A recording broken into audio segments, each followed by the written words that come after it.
What's going on, everybody? Alexander Wolf, CEO of New Ray Media. We're about to go into an episode with Ruth, founder and CEO of JOYA.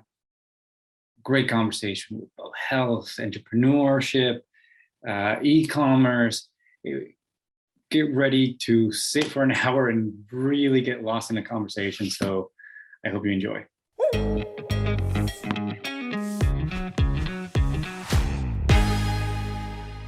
All right, perfect. So our guest today is Ruth. She is the founder and CEO of JOYA, as well as a certified nutritional practitioner. At JOYA, they craft expertly formulated botanical products to help you feel, think, and live the best every day. Today, we're going to be discussing a little bit of Ruth's career, how she founded JOYA, and the health industry, a little bit about e-commerce. So, hi, Ruth. Thank you so much for joining me. I'm glad to have you. Yeah, thanks for having me. Ruth, why don't we do a little bit of intro, and you can start with how you got into the health industry. I see that on your LinkedIn, and it says that your very first job that's on your LinkedIn was as a marketing manager. Yeah, a bit of a weird kind of life journey. So my first career out of undergrad, after my undergrad degree, was in marketing, and it was a great experience. I was at the point in my life, I guess I was around 21 at that time, and I kind of felt like I'd spend my whole life in school till that point. So I was just burning to just learn by doing. At that point, a lot of my friends kind of went on from undergrad, or I guess in the States, college, to do their next degree, whether it was medicine, law, teaching, whatever. But I just felt like I needed a break from learning. And to be honest, I didn't even really know yet at that point what interested me and what I wanted to do. So worked in marketing for a few years, just because I did kind of feel like I had this love for business and knack for marketing. And a great opportunity fell on my plate, but I knew it wasn't a long-term. I just wanted to work for a couple of years. And then probably was around 27 when I went back to school. And at that point, I still didn't know what I wanted to do with my life, but I knew that, if I was going to go back to school, I should probably do it soon. So I ended up studying law and business, because at that point I was really just kind of advised by people that if I didn't know what I wanted to do, I should just get a practical degree, and that was the most practical degree I could get. So I fell into school for that for 4 years and graduated. And at that point, I was kind of in my early 30s, and that was all I was really trained to do. So this really fell into the law. I never wanted to be a lawyer, but at that point, again, I just kind of got a great opportunity at a great firm and figured I might as well at least, give it a shot and do it for a few years. So yeah, the bulk of my kind of adult career life until now was practicing corporate law. I see. And when did you discover nutrition and health? And what was, because like you're saying, you already basically had your life pointing a certain way. For you to derail that, let's say, plan or trajectory, it takes a big force. So what pushed you? What captivated your eye to go towards health? The big force was being, run into the ground and having no life, really. My whole life, I was very much into wellness, and I've always been very athletic and, ate well. I'd say back then it was kind of more mainstream wellness. I didn't really know anything about holistic health at the time, but I always cared. I always, watched what I ate, and again, was very active and moved a lot. And then I found myself in this career where I was sitting at a desk 18 hours a day and didn't have time for proper meals and wasn't sleeping enough and working 7 days a week. And, as much as the job was intellectually stimulating and interesting on a bunch of levels and rewarding on a bunch of levels, it also just eliminated any concept of a life. And kind of woke up one day a few years in, and I said, no matter how interesting this is, and no matter how much money I'm making, this isn't what I want my life to be. And I can't see myself doing this for another 10, 20 years. And so that was, ultimately, it was prioritizing life over just an interesting job. And what was so you were basically, you're saying that you had an interest in health. What was that thing that maybe pushed you towards doing a business? Because I see that you're classically trained as a chef as well. So does that tie into the story of where? It kind of all does, yeah. So food, literally from the time I was 3, I have like photos of myself in the kitchen with my mom as a 3-year-old, standing there on a stool next to her, helping her cook. Kitchen has always kind of been my happy place. And I grew up in a family where, again, like brilliant chef of a mom, and just ate really great food all the time. So I've been exposed to great food my whole life. And I actually ended up going to culinary school right before law school, because I was so passionate about it and kind of just wanted to take it to the next level, but it was purely for fun at the time. And then when I left the law, I ended up leaving before I really knew what I wanted to do next. I kind of got to the point where I felt like I couldn't figure it out while I was still there. So I just left and had heard about this program in Toronto where I live in holistic nutrition.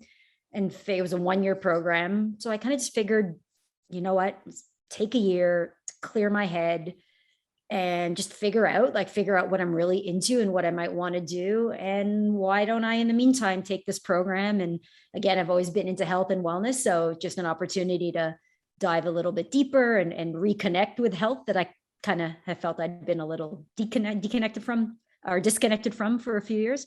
And so that was really it. Like, I landed on this course and took it out of interest. And then right when I left the law, my body just crashed. Like, all those years of stress just caught up to me, and my adrenals were shot. And in turn, all my other systems were shot. And I literally went overnight from 5 HIIT workouts a day to barely being able to walk. It was just literally overnight. And luckily I was in this program at the time and learning about the impact of stress on our health and wellness, and learning about all these more traditional holistic modalities, and learning about these powerful ingredients.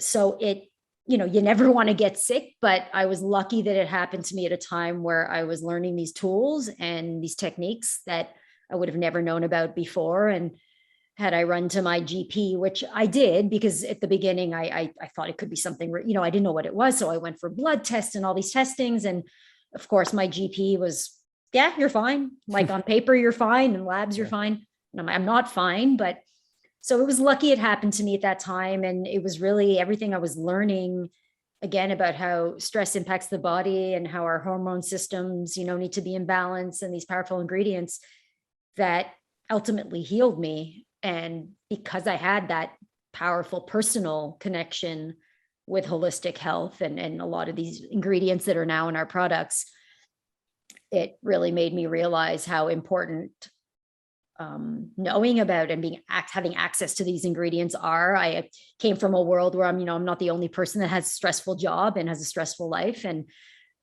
there, at the time, I was searching for these ingredients and products in the market, and there really wasn't much. And the little bit that was out there really tasted medicinal and wasn't something you wanted to consume every day.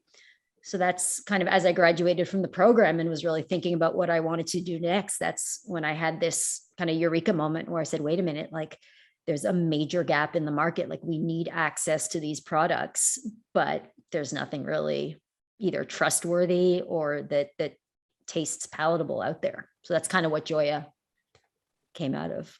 Yeah, I see, like, a little bit of coincidence, where you're studying, and then necessity, right? It's always necessity, either that drives us sometimes. If a family member's sick, if something, we push towards finding out the answers. So. Totally. Yeah. Tell us more about your products, maybe, how about everything we need to know about JOYA right now? If nobody knows who you are, who is JOYA? Yeah. So I think of us really as just in general, as a functional food brand. We launched originally with our line of elixirs, and a line of chocolate and a line of tea that we decided to discontinue for now. But so we're focused on our elixirs, and we just added a new chocolate to our chocolate line, which is functional as well. So really excited about that. And I really, again, the way I look at our products are, functional products that support, ultimately wellness, not just, like really help people stay healthy, prevent people from getting sick in the first place, but taking it to the next level and really help people feel and function at their best.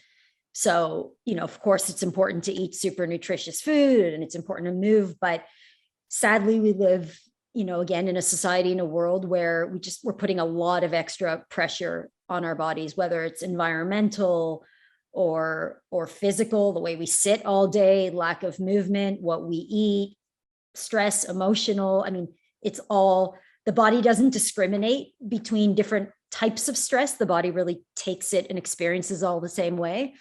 And it's a lot. It's a lot. Even, people that, I think a lot of people think of stress as just like an emotional or a psychological thing, but it's multifaceted. And I don't know anyone who isn't experiencing some level, of stress on a continuous daily basis. And our bodies are created to deal with a certain amount of negative things, whether it's toxins or stress, but to a point, right? And it's where we start to get exposed to too much negative, or it becomes a challenge. And a lot of us are experiencing that. And so again, JOYA really came out of creating these powerful products that can really help our bodies become more resilient to stress and just function optimally, whether it's our immune system, our digestive system, cognitive function.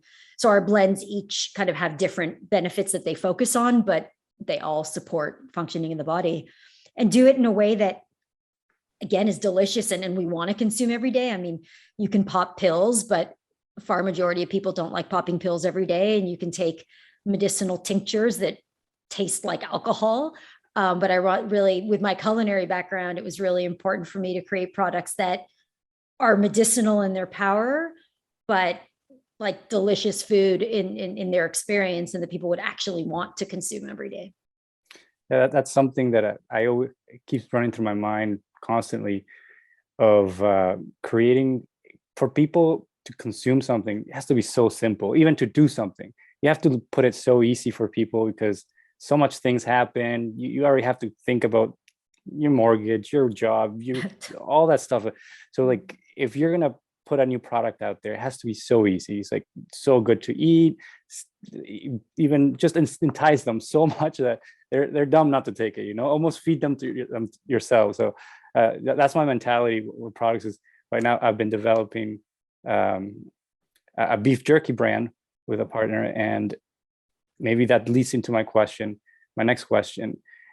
How did you start developing your products? Was there something pinnacle that you said, okay, this is because of what you were studying, like it has to be, or flagship product has to be these type of ingredients? Or how was your process with that?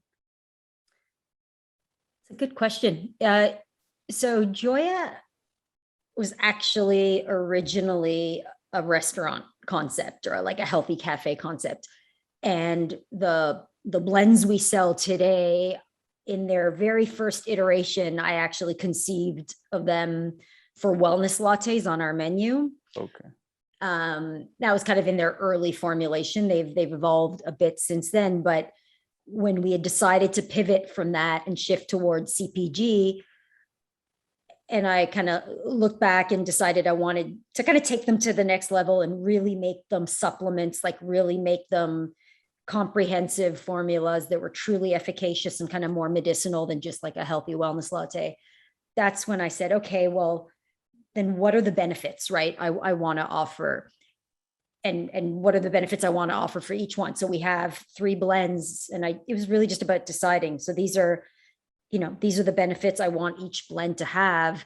And then from there, and this, really comes down to herbal medicine knowledge, but, identifying what are all the different ingredients out there, or herbs and functional mushrooms that support each of these benefits.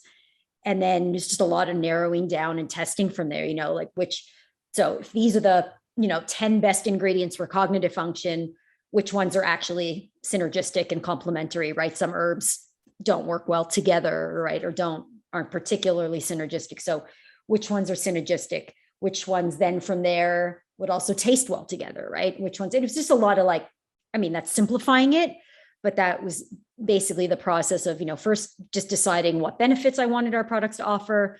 And then from there, using my herbal medicine knowledge to formulate the most effective blends that would also taste great.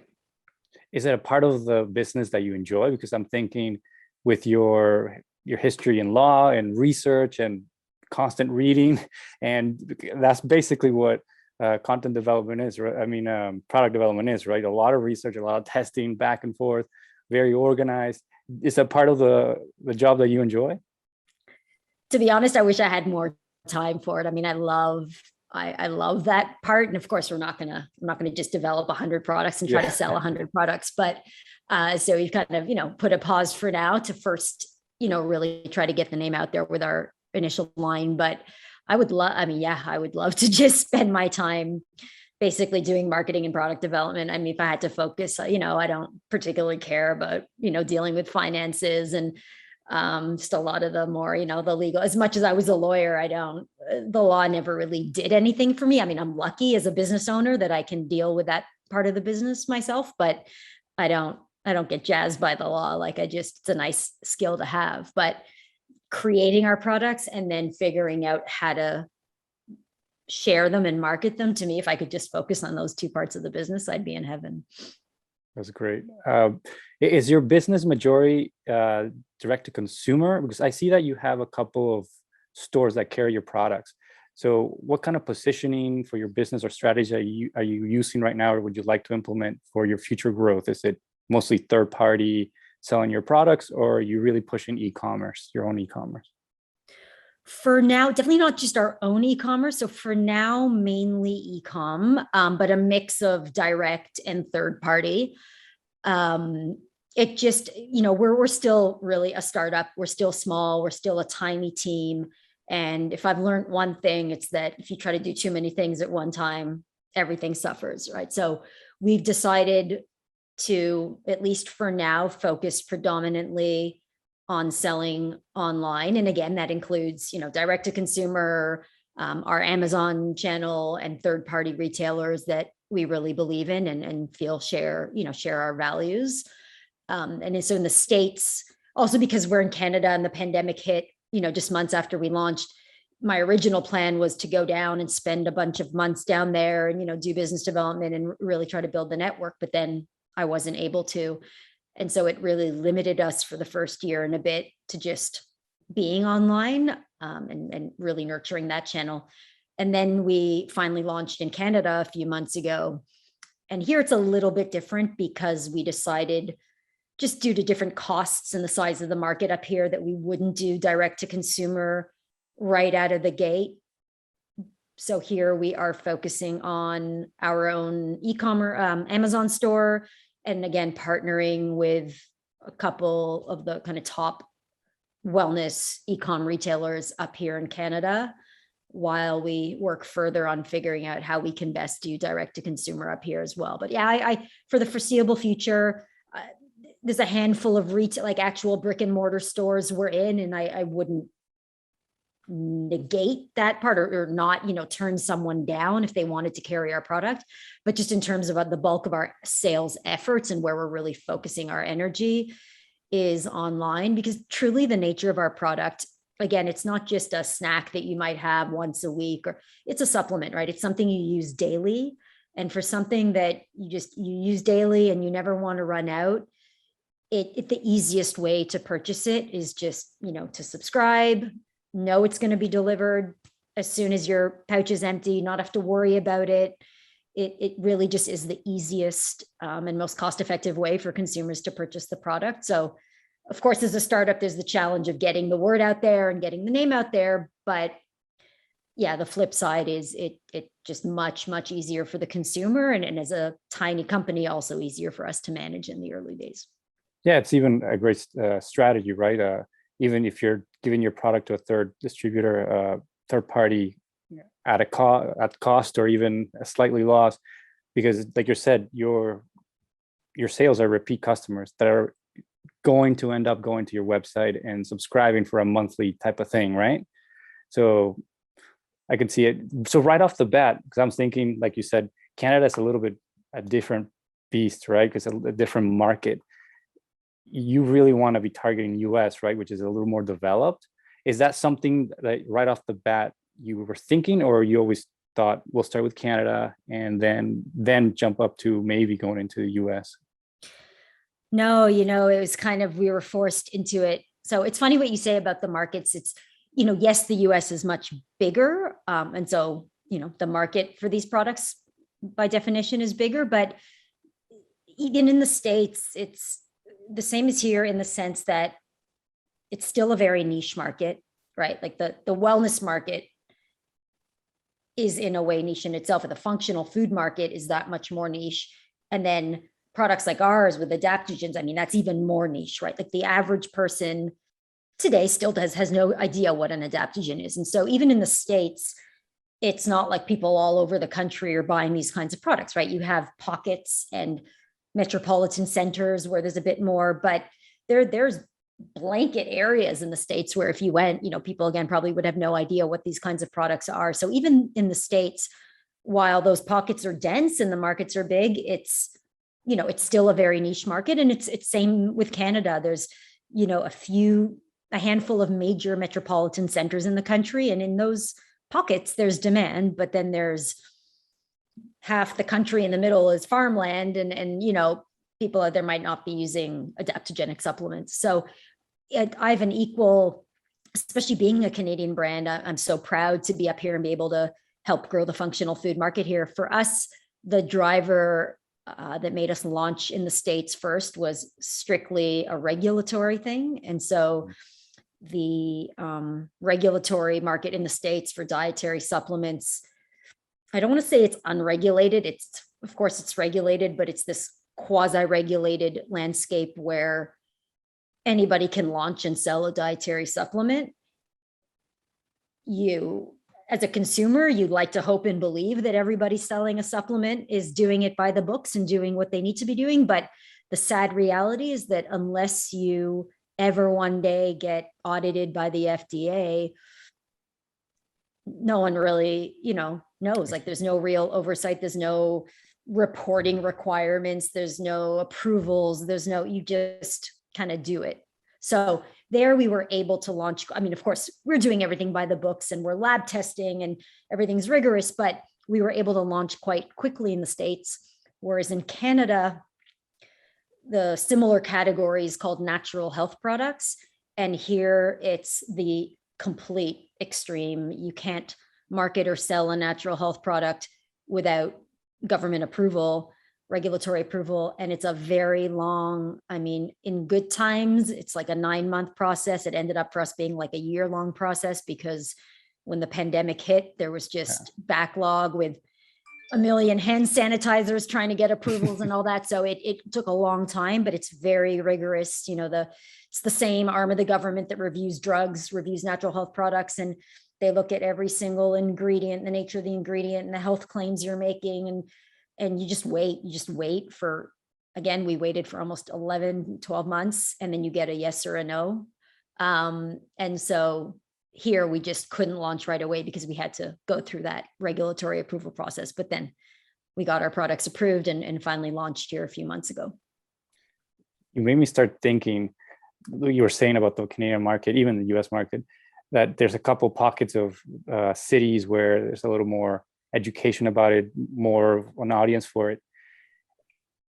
What do you think about, is it mostly trying to target and educate people? Because I'm thinking health is something that we all kind of push aside, right? Unless when we get that doctor visit and it's like, oh, your cholesterol, or oh, your heart, and you get the big like, oh, wow. Because we always want to put it in front of us. It's not there. We don't think about it, but I think other stuff, and it's so important. It's like your family, when your mom's getting older and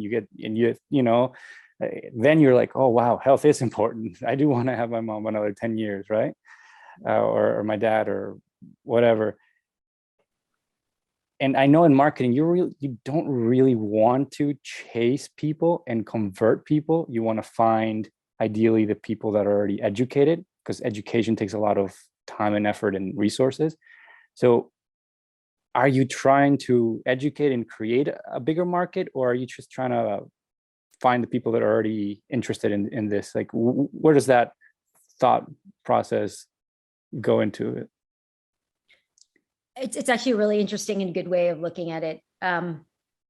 Again, the reality, unfortunate reality maybe today, and I already see it, like I've seen it change quite a lot in the last 2 years, is again that, this particular space we're in, call it for now the functional food space, is still very niche. It's a subset of wellness, right? Like I think a lot of people know in general, too much sugar is not good and too much, but truly like what a functional food is, and diving kind of that deep and spending your, money on these like powerful ingredients, that truly is still, it's big, but it's niche.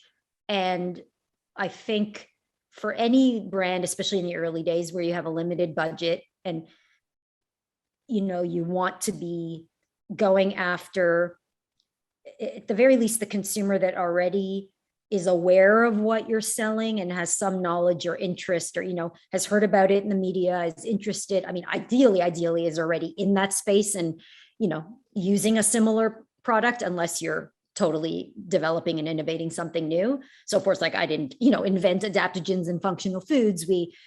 It's still early days, but there are other products out there. So yeah, ideally, your cheapest marketing spend and easiest marketing spend is going to go after someone who's already, call it, bought in, like gets it, knows what benefits these products delivers and wants them in their life. But if you were to only focus on those people, I think the market would, be very small. And you can't go too far, but you also don't, I think, want to go too niche, and you want to be talking to people that are like on that wellness journey and they're interested and they're captive, but maybe they don't quite know yet. Maybe they've heard the term functional food, but they're not quite sure. So those are the people you really need to educate, but they're far enough along the journey, call it, or far enough along the funnel that they're receptive and they're captive. I think, again, someone who's, still eating kind of your typical North American diet, and, they're just not far enough, even if they generally know about wellness and have heard about diabetes and what, right? They're just not far enough along the funnel that the reality, they're going to be spending their money on a product as niche as ours. So yeah, and that market just keeps on growing. Again, it's bigger today than it was 2 years ago. And, hopefully with more and more brands entering the space, and just more and more knowledge generally about, and I think this truly is the future of wellness, but preventative health, not like you were saying earlier, not waiting till you're sick and then running to the doctor, but how can we live in a way that we don't get sick in the first place, right? That we keep our bodies strong and healthy, and don't get sick, and not only don't get healthy, but really feel great. I think that whole space in general is growing, and that awareness is growing. And I truly hope and believe that every year we're going to get, the size of that audience is going to get bigger and bigger. And then it's word of mouth. And, you have a great experience with something you're learning or products, and you tell your friends, like it inevitably will grow and grow. And so, yeah, but I think all to answer your question is yes, like you have to focus on, that subset that's already somewhat there. Mm-hmm. Yeah, I started thinking, yeah, like everybody, we all have to die, but we don't have to, suffer getting your leg cut off because you have diabetes, So you don't have to speed up getting there. Exactly. Or make the last few years very miserable. But yeah, I think we are traveling much faster than we've ever been before, with just all these podcasts and all these chats and all these. I know half of the stuff that interested me in health I've heard from the Joe Rogan podcast, and I do my own research, and then I follow new podcasts of people that are very in that niche. So I think we're moving fast, and I'm very happy to see that. If you were mentoring a new health brand, what are some of the advice that you could give them? Wow, so much. I still feel like again, I'm new, like I'm a first-time founder, obviously, and I'm new to the space, and I learn crap load every day. So, but I think just some of the really top line key messages that I would share would be, as sexy as e-com and direct to consumer and all that sounds, it's freaking hard. And to just launch a Me Too product, yeah, everybody thinks their product is, a little bit better, tastes better, has better ingredients. But at the end of the day, if it's still a Me Too, right? If there's a million competitors out there already, I would tell them to think hard and long, because it's hard to begin with. And yeah, if you enter a saturated space already, the true chances of finding success, or it's very hard. So I would say, be very thoughtful about the space you're entering and whether you're truly bringing something new and needed to that space. It's another point. The needed, there's a big difference between you believing people need your product and people believing they need your product. And that's a big one, right? Like, I think a lot of us, like, oh, this is like, people need this, or, but yeah, people have to already believe that they, need or feel like they have a problem that your product is solving. And another thing I would say is just, I found super important, is the power of your network, right? Of mentors and contacts and connections. Like, it's a difficult space, and there's so many things to know and think about, and to do it alone, especially when you're new to it, is virtually impossible. So I think just building your network from day one. And I found that the CPG kind of community, whether it's on LinkedIn or on Clubhouse, or like, everyone really wants to help each other. Like, even people that are in like almost competitive, like, it's just a really collegial, supportive space. So that's a good thing, but you have to obviously work at building it. And I would say just, from the beginning, just make sure, you're joining groups and talking to people and reaching out and helping others when you can, because you can't do it alone, and you can't do it without kind of the help and advice of people that have been, where you are. Yeah, I see. And to remember that if you are asking for help or somebody's helping you out, it doesn't take away from your accomplishment. Because I know I went through that a lot, saying like, no, I have to do it myself. If somebody helps me, I'm not as smart, I'm not as this, so I have to do it myself, find it myself, especially I'm a big self-learner.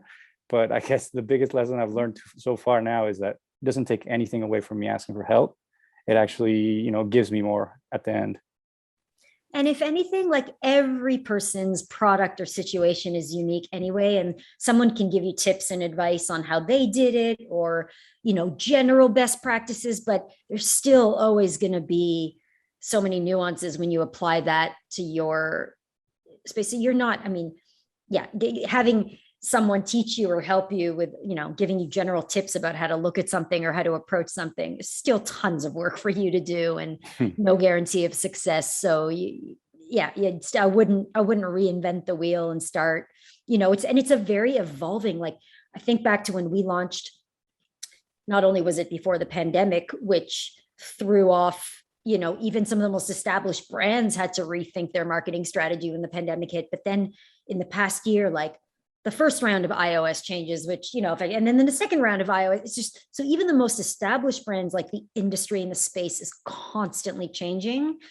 And there's just no way that one human being, even if you're an expert, can do it all alone and stay on top. Like, you would just drive yourself into the ground. Like, you truly need, your team, whether it's your actual internal team or your network, or like, you can't do it alone.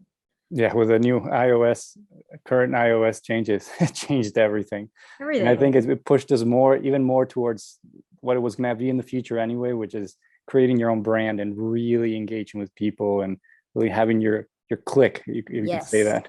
So maybe we can change the questions a little bit more into some quick tips, top of your mind type of stuff. Yeah.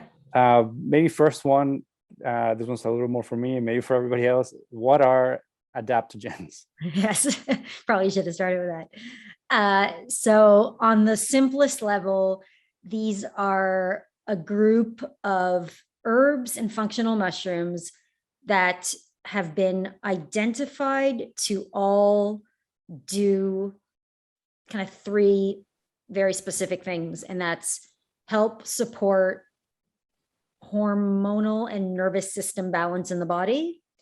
It helps support functioning of the immune system, and they help support just overall metabolic kind of functioning and balance.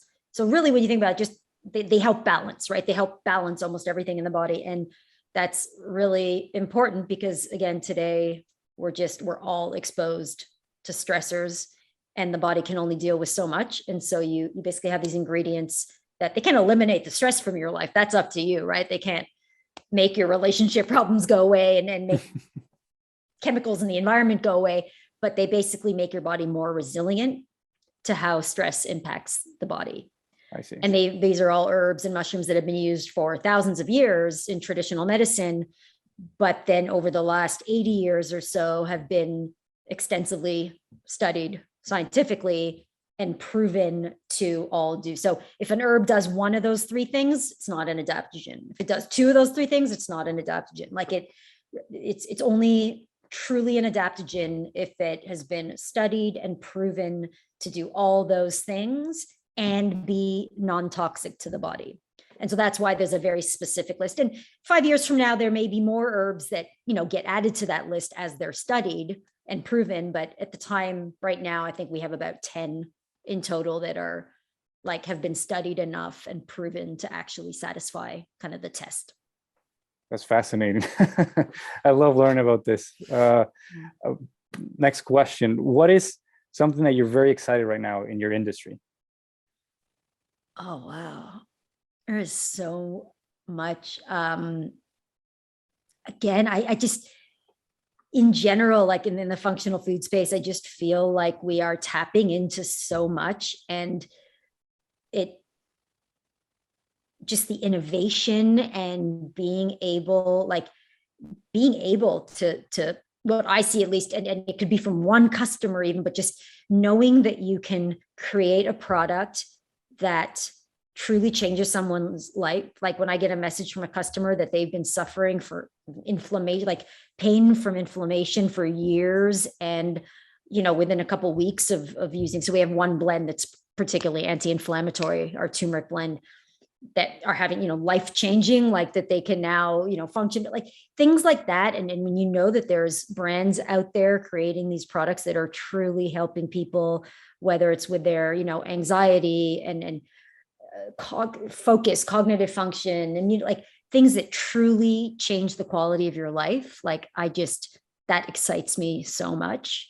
And again, it's also, there's it's challenging space to be in because of that kind of quasi-regulation, and knowing there's also a lot of crap out there to be but that doesn't negate from all the brands doing amazing things. And there truly are a lot of brands doing amazing things and helping people and making our lives better in so many ways.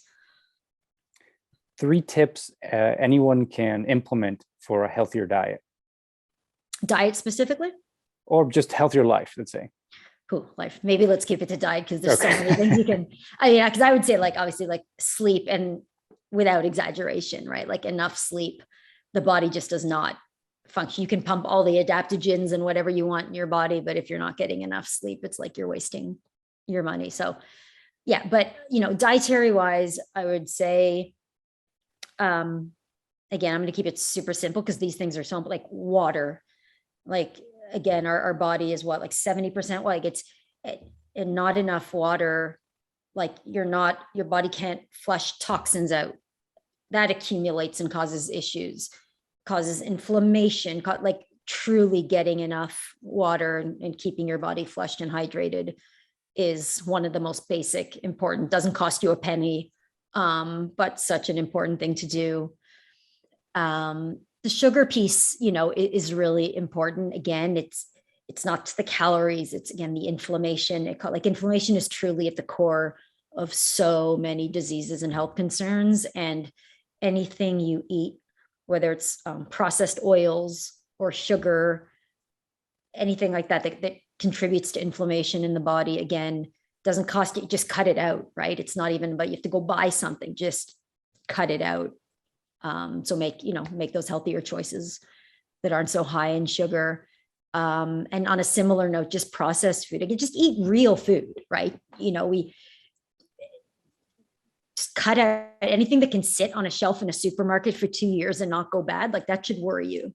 So, real food, whether it's meat, whatever. I mean, it's that balance of like, and I'm not a vegan, like it's not going to dictate to anyone whether they eat meat or don't, but proportions, like meat shouldn't be 60% of your diet. So whatever you eat, just make sure it's, real, and get that balance, like get enough produce in your diet, and balance. And so those are like on the high level, like obviously you can get into, products like we sell, but I think at the high level, like just that, like clean, real, balance, drink water. I'll add the fourth one, buy some JOYA products. Again, and it's tough, right? Like I fully acknowledge, and I hope that, as we grow and scale and our costs come down, we can launch more and more products that are more affordable and, at a lower price point. Sadly, our products are not accessible to the mass market, not just because people don't know they exist, but they are a high end and not cheap product. And part of it's the process too. It's not just, we don't sell produce. We sell products that have to be sourced from all over the world and then have to be shipped here and lab tested, and manufactured in a pharmaceutical facility to maintain quality. And so it's, there's only so cheap they will ever be. When you want to create something high quality, there's a cost to that. And we use sustainable packaging, which is, more expensive than conventional packaging. And so I truly wish that our product was more, accessible to the masses, and we're constantly working on making that happen. But accessibility to nutritious food is something that's so important to me. And again, as we grow and can put more of our resources towards,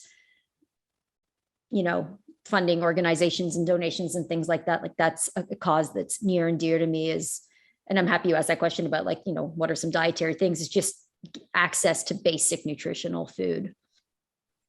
Is there anything else you'd like to add before we close? Oh boy. I don't know. Can I ask you a question? Sure, of course. I'd love to know. So where are you at in your wellness journey, and what would you say are like the 3 to 5 things that you do on a pretty regular basis that you find kind of easy and accessible, the way you said earlier?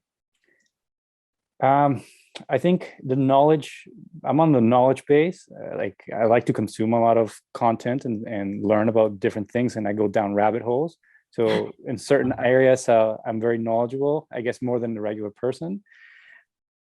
But it's just in the implementation part, it's just a little harder because, like I said, we just get caught up, and it's not like an urgency because we're not dying right now. I'm not noticing it. I'm still young. So I think I do drink a lot of water. I do. I started doing a challenge of 30 days of cold showers to reduce inflammation. Yeah. And like I'm in that journey. I'm definitely in that journey, and I don't want to let it go. But yeah, I'm definitely. If I find things that just make it easier and fit into my life, until I smarten up and say like I have to force myself to do it, I think I'm in that area. It's tough, like you said. Like we have such busy, high demand lives that to fit into our schedule something that we don't feel like there's this immediate pressing need for because we feel fine and we're I hear you, like, and on top of that, the financial piece of it, right? Like it's life's becoming difficult and costly, and especially once you have a family and kids and whatever to worry about, and finding that extra disposable income for all these wellness things when you feel fine, it's a tough, like I totally get it. And that's why I kind of, that's why part of why the market is still relatively niche and small.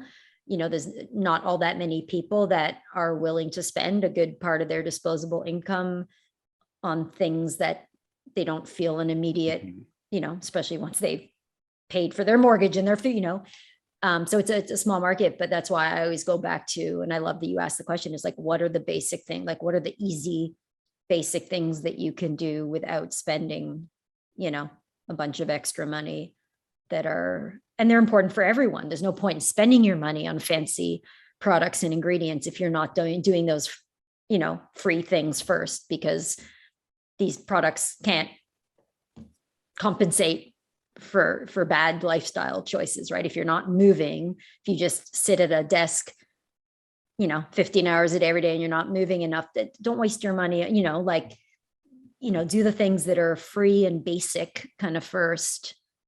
And then if you're really into wellness and want to take your journey to the next level, then great. Yeah. Like there's great products out there, but I think it could be done. I think there needs to be a really great storyteller or marketer or whatever you want to say to start changing people's minds. And I think it can be done if someone's passionate enough and can tell a good enough story. You can start converting a lot of people. I don't shy away from or start thinking like, no, it's too hard. I think it can be done. It just needs somebody to take up that responsibility, let's say. For sure. And it's what you experience. Like I've had a few people who were full out skeptics, like for example, about our products or adaptogens and those functional ingredients in general. But all it took was agreeing to give it a shot, and having a really great, like actually experiencing the benefits. And then it's like, you don't want to go back, right? Like once you've experienced, so kind of like my whole journey, like once I experienced what these things can do, it was like, oh my God, like people need to have them in their lives. And it's the same thing. I think just hearing about it, people talking about it, it's one thing, but, and driving that first time trial is hard. But once people try something and truly experience the benefits of it, that's when it gets really exciting. I think you just hit the nail on the head. A little, maybe a dumb analogy, but it's like when you have your old iPhone and you pick it up and it's like, wow, how can I even see from this thing? It's so tiny. I'm trying to text through it. And then you would never go back. Or a slow computer, trying to wait for the website to load.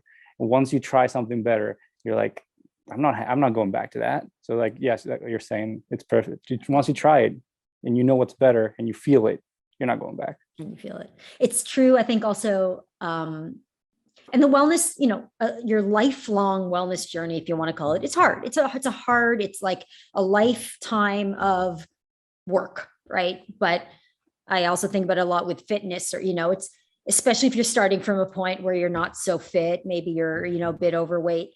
The first bit is hard because like you don't see results immediately. And it's a lot of work and you have to fit it into your schedule and you might not even be that into working out. But once you start seeing the results and feeling the results and like both kind of aesthetically, and also your energy levels, and like, that's when, right, things get easier because it's so much of it is psychological. And it's tough in the early days when you're working so hard and don't really feel or see anything yet.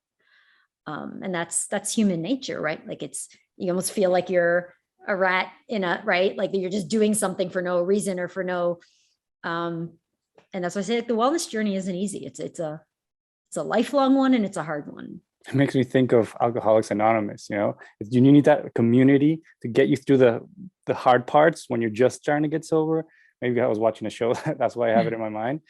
But yeah, I think that community, even for working out, I know that if I'm working out with a couple of friends or something, I have a community to kind of push me forward or be like, oh, they're doing this, I want to do that.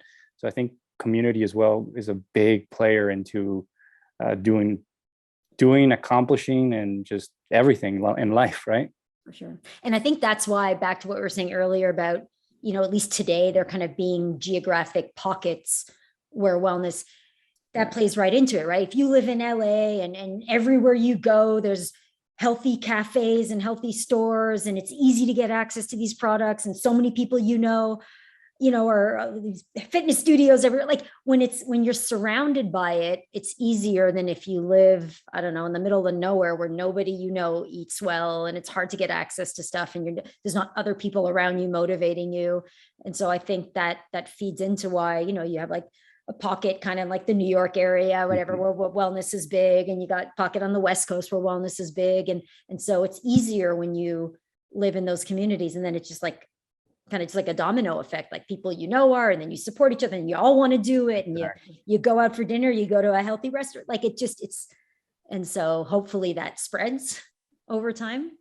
Yeah, and nobody wants to be that pariah in Northern Ontario, tiny little town. That's like, oh, that's a tea, that's a tea person. So it's drinking those healthy teas, you know.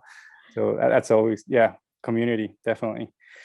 Ruth, this has been amazing. It's been a pleasure talking to you, and we're done. We're done the podcast.